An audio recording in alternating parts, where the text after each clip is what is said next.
again, I just don't want this to be a long-term thing for him. All right, next call.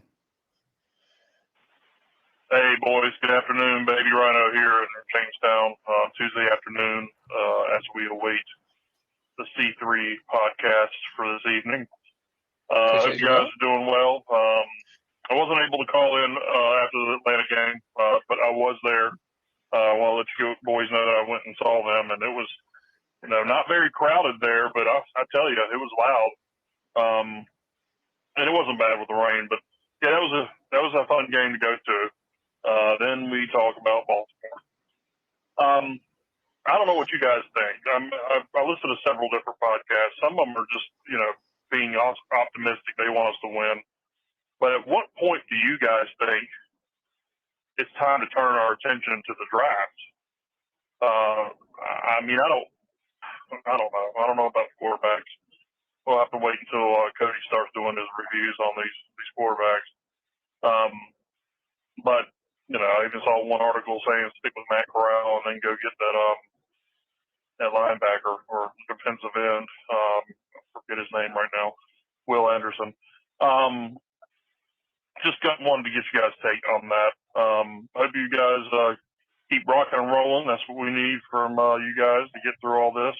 Everybody on the podcast, hit that like and subscribe button. I guess I should say YouTube broadcast. These guys do it week in, week out. Looking forward to hearing the show. Y'all keep pounding. Happy Thanksgiving. Appreciate you, brother. Yeah, that's kind of the sad part. And I mean, this is my 4th year now being on the C3 Panthers podcast. And just about every year that I've done it, it's around this time of the season. Honestly, a few weeks ago, it's normally the time that Panther fans are looking toward the draft, man. And it's really unfortunate that's how it ends up being. And I don't even blame Panther fans. I've been in that situation before where I've been looking forward to Trevor Lawrence. I'm a Clemson fan. And by the way, I still think he's going to be a good quarterback. You can all be damned, dude. I feel like that dude is the man. He's going to be the man. Give him some more time.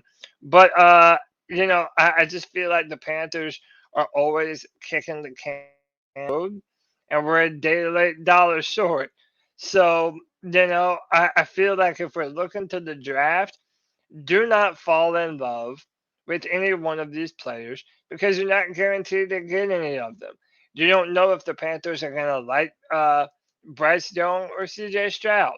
Maybe they do want to do what CK says and trade back a little bit and pick up some extra picks for next year's draft. Literally anything is on the table right now. And unfortunately, like earlier this year, I was on the side that the Panthers could make a playoff push.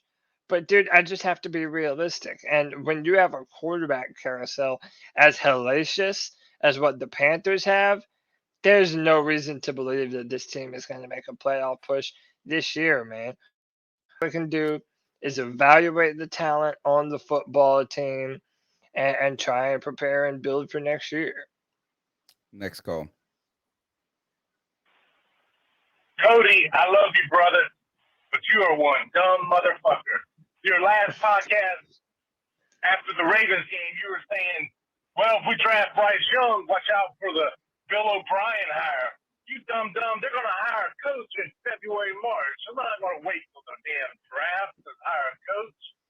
And B, what the hell, Matt Corral? Dude. Look, dude, ain't no way. I hear you every week talk about Matt Corral. He sucks. He's a third-round pick, and we're probably aging over drafted him. We got to pick a quarterback in the first round. That's just how it is. I love you, man, but you're one dumb motherfucker. He's going. I love you, but you're dumb as fuck. 43. Look, he's got another 43-second call. Let's get this, and then you take care of One him. more thought about Matt Corral. The dude is hurt. He can't even practice until the summer. You think a new coaching staff is going to come in and rely on Matt Corral? Hell no. And another thing, Brian Burns, they should have traded his ass. June 1st. Oh, dude, this dude's terrible. Kidding me. His PFF grade was a damn 30 this past game. A 30. He's terrible. He's a one-trick pony, and that one trick isn't even good.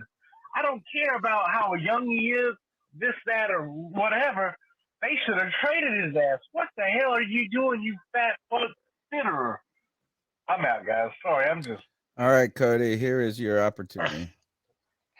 I mean, no, look, dude. Okay, first of all, if you want to talk about injuries, dude, yeah, he's going to be healthy by the time it starts up. Like, he's going to be good to go and ready to play next year. It happened in the preseason, for fuck's sake. And yeah, I know when they're going to hire the coach, dumbass, they're going to get Bill O'Brien before they have the opportunity to draft or Bryce Young. Which, by the way, Tony, I'll tell you this, man. If we are picking number 1 or number 2, to me, that lends even better for a guy like Bill O'Brien being the guy. Well, unless he can't get Bryce Young. If you're picking number 2, you might just not get him. Then I mean, that kind of pairing doesn't work. There's no, I mean, but look, even still, he checks that David Tepper wants. He's an offensive-minded head coach. He's been to the playoffs. He's definitely not going to let Bill O'Brien have the reins to the entire roster like he did in Houston, especially after like he did with Matt Rule.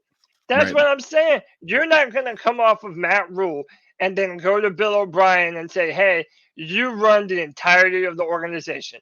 No, he has Scott Fitterer for that. And I honestly believe that you could do a lot worse than Bill O'Brien. And by the way, last to this dumb motherfucker, you cannot tell me one negative trait about Matt Corral. Drafted in the 3rd round? What the fuck does that mean, dummy? Or what, they had an injury that caused him to drop? He still finished 7th in Heisman voting, even after the injury, has a rocket of an arm, far more mobile than C.J. Stroud or Bryce Young, had 11 rushing touchdowns his final year at Ole Miss. Oh, yeah, and you can just find any old quarterback to do that, can't you? Bro, chill on who you're calling dumb when you're sounding dumb as fuck in our cat calls, bro. You got to hit him with I love you, brother, though. That's what he said. I love you, brother, but you dumb as hell. Like, then it just makes it okay. It's like, no I love offense, your but dumb ass, but you're still dumb as hell. But be prepared to be offended, just like my son is offended that I don't acknowledge him. Hey, it's your bastard son. White chocolate espresso. What's up, man? Oh, so we're fucking starting Sam Darnold. Jesus Christ. What a shit show. I mean, correct me if I'm wrong. Didn't the whole reason we wanted to bring Sam Darnold in is because how young he was, and we were going to basically treat him like a rookie and develop him and, give him time. We gave him like half a year. And he just says, fuck this shit. I don't know. I mean, there's a good chance. I mean, I don't say good chance, but there is a chance that he starts playing like those first 3 games, because look at the teams we got to play next. There's a good chance he can ball out. As funny as that may seem, because he's going to have an offensive line. Like last year was the worst offensive line, like probably ever for Carolina history. Definitely worse in the league. So who knows what's going to happen? You get a running game, TJ. I mean, he might be surprised. He might win some games, and you might see Sam Darnold back again next year in Panther jersey. That's all I got. Cody sucks. Peace. Love the all call, these son. Underhanded jabs. Son, I'll take you out the day after Thanksgiving when I get done shopping for the rest of the family on Black Friday.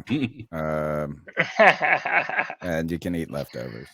No. Oh, that's nice of you, Tony. I know that you guys call him my bastard son, but I feel like Kev and I would like slay together if you put us out on the town. On a dance floor. Like a brother. Yeah, like brothers. What'd you say? Yeah, What was slay your what? question? What are you slaying? I said slay what? Reindeer? Oh, life. I call it life. Reindeer? I mean, you can pick whatever you want, whatever you think life is. We slaying it. Like, are you saying it. you'd be serial killers? Like you'd be No, slaying life? Like you'd be killing life? Yeah, like if you took us to a part, like, so I used to have this one for, like, I have a couple of people in my life that, like, we can go to somewhere where we don't know anybody and just have the best balling ass fucking time. I feel like Kevin and I could be that duo. I think Jay Cryer is up there for me. Like that is like, if you let us out there, like you almost got to be careful of us. That's what I would think. But look, I'm trying to be too nice to my son. Fuck you, Bug. I don't even know you. Bastard. Next call. Snow. What up, C3 family? D, Sanford, North Carolina. So we putting old Sammy D in. All right. I mean, I don't know where the season goes. I'm going to say keep pounding either way. I just feel like we play defense, run the ball, good ball security. We should win the game. I'm interested to see how Sammy D going to play after a year being out. We'll see how that works out. But I ain't lost faith in my team. Keep pounding. Keep doing what you're doing. I'm out. Thank you, man. Don't lose faith in your team. You know what? We don't have a choice. It's not even faith. We might not have faith in our team. We have love for our team, though. Oh, yeah. You know, so I don't even know if they're going to be good, if they're going to make the right decision, if they're any of that. I just know that we're going to be here talking about it. Hey, We're going to be here cheering for it. Isn't the hope that all of this tumultuous fandom that we go through these past few years, that it's gonna pay off into something that's gonna be beautiful? That we'll be able to say that, oh man, remember when we had to suffer through life after Cam Newton and Matt Rule's dumbass and all the shit that we've been through? When it finally clicks and we have the franchise quarterback and we have the team that can go all the way, it's gonna make these years feel even better. Maybe. I think this would, though, I even found this beautiful part, though, in this season. When we look, I wanted Matt Rule fired at the end of last year. Right. And I tried to give him benefit of the doubt. The irony of all of this, you know, he's going on this the parade of tears or whatever he's doing right now. And he was talking about how he's a relational coach. And he was suffered because of COVID with the mask. Ironically, his best season was the COVID season, where we looked like we were trending in the right way, you know, like as you look pretty prepared. It was the second season that was such a disaster, and it was so bad that even the people that said he deserves a third, like he's going to get a third year, I was like, nope, this is too bad. Like you just fucked up too much. I'm not letting you cook again. And even with that dire pessimism when it came to Matt Rule, I thought we were going to stink, and we turned out we did. Yeah. When they added Baker and you added Bozeman and you added some of this, every year the NFL offers you a fresh start. Look, I'm a teacher. It's like, I love this. It's like, I haven't had the easiest semester. But like I get a reset in January. And you know what? We're going to be in here at the draft. We're going to hire a coach, and all of a sudden, either we're going to hate that coach, but I think we're going to try to find a bunch of reasons to be optimistic about him, whoever that person is. We're going to find a bunch of logic behind it. We're going to make whatever we can about this, the good things coming. Then the draft is going to come up, and we're going to get players and be like, oh my God, there's talent on this team. Maybe, look. Maybe we can't. Look, we were sitting here just 3 weeks ago talking about how the Carolina Panthers could potentially be vying for the division. The stupidest shit I've ever heard in my life. That's the best part about football. Is like the hope is still there. It's going to be there next year, even if we stink. We'll be back.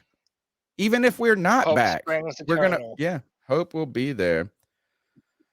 All right. Chuck, finishing us out. Hey guys, Chuck from Elizabeth City, aka Carolina Sports Guy. I was reading somewhere earlier today. I knew it was coming up soon. That this weekend, our very own J.J. Jensen, some positive news here, he is going to tie John Casey's record for most games played for the Carolina Panthers team's history. With that being said, the guy Rule tried to get rid of him and drafted that Travis Fletcher guy from Alabama as a center. If you remember during the draft, he got on the phone, couldn't believe he was drafted when we had other players on the board. Still kills me. Well, I think what we do if J.J. Jensen ties this game this weekend, because he should end up playing barring an injury.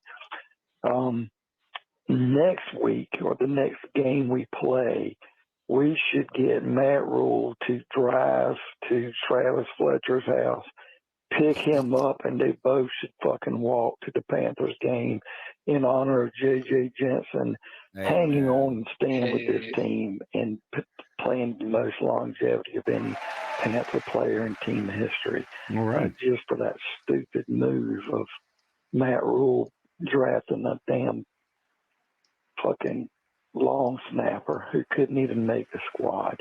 Don't y'all remember he was crying and yelling, "I'll walk my happy ass to Charlotte"? No, he said, "I'll crawl." He should walk his ass to J.J. Jensen's game-breaking ceremonies. What he should do. Great call. That's my call of the night right there. Amen. Oh yeah, that is Chuck. He always brings the heat. This man is the man after my own heart, and you already know it, man. It's our man, Michael Davis. Dude, Michael Davis is the man. Hey, we need to build a statue to Michael Davis. That's what He's I think. In the Hall of Honor of C3 already. He's the founding member. The greatest, man. Michael Davis is happy Thanksgiving, C3 family. Give thanks that we're fortunate enough to sit here and complain about our team. Appreciate the things that matter. Give thanks. Support the charity drive. And let's keep pounding. What a good final comment, kind of icing on the cake to this show, is because I was struggling. I felt like shit on Sunday, partied again too hard on Saturday night, had the boringest game, had zero energy in this post-game show, muscled it out. We had the shortest post-game show probably all year. Opportunity struck for me. Thank you, God, on that one. But like, this is the best fucking problem to have. Yeah. Great friends. Oh, yeah. Like, y'all are my brothers on this podcast. The people that I know in this chat are so important to me. I come up here and I get away from life in a way. And this is kind of it's just been our thing too. Yeah. This is my like personal time. Oh, dude, all of ours. I think that goes for all of us, man. We all love to be able to sit here and congregate around. The three of us or the four of us, and Greg's normally here. Shout out to Greg. By the way, Greg's been sick. I hope he feels better. Yeah, Greg's a little under the weather, but he's catching up on Game of Thrones. He's on the mend, so he'll be okay. He's faking injury. Man, and look, it's for me, it's 11:10 at night. We got 122 people watching still. The fact that we're able to sit here every Tuesday night for 4 years and talk about this dead-end football team for hours, man, that's a testament that we're doing something right, man. And the last thing I'll say, and I say this every year, Thanksgiving shouldn't just be an excuse for you to eat a bunch of food, right? It should be a reminder that you always have something to be thankful for. And I think that we all have a lot that we are definitely thankful for. Yeah, I'm totally thankful for that Thanksgiving. I remember it like yesterday in 2015 where we smoked the fucking Dallas Cowboys and those blue jerseys in the prime time. I was so full. You have that long day. It was the night game, I believe. It was the last game of the day. You've been eating all day. It's like one of those things where it's like, I can't even watch any more football. I can't eat any more pie. I can't do anything, but I can watch Luke Kuechly will return this for a touchdown. Bitch, I love it. Woo! Oh, God. Oh, man. Man, that felt good. It was like a tryptophan. What is it called? It's like a opposite. It was like getting a steroid shot. No, but I really do think this is and maybe I'm like waxing nostalgic here. Is there was a time when we used to when I started this podcast and not a single person watched, right? Or there wouldn't be a single live viewer, or that live viewer would be me, put my phone on, turning it on, or something like that to try to get one viewer. There was a time where I thought, I don't know if we should take calls because I'm worried no one will call. And yeah, right. I think we did it the right way though. And what that is that I've just done this about like us just wanting to be friends and talk. I've always said this is I want this podcast like us riding to the game together in the car. Yeah. And riding the way home. And turns out our car turned into a bus. Our bus turned into a caravan. And now we're about to take over this biatch. Now Let's we're on get tour. Yeah, now we're on tour. I love it. We're across. All right, so what we need to do now is just ice some fools up. You're listening to the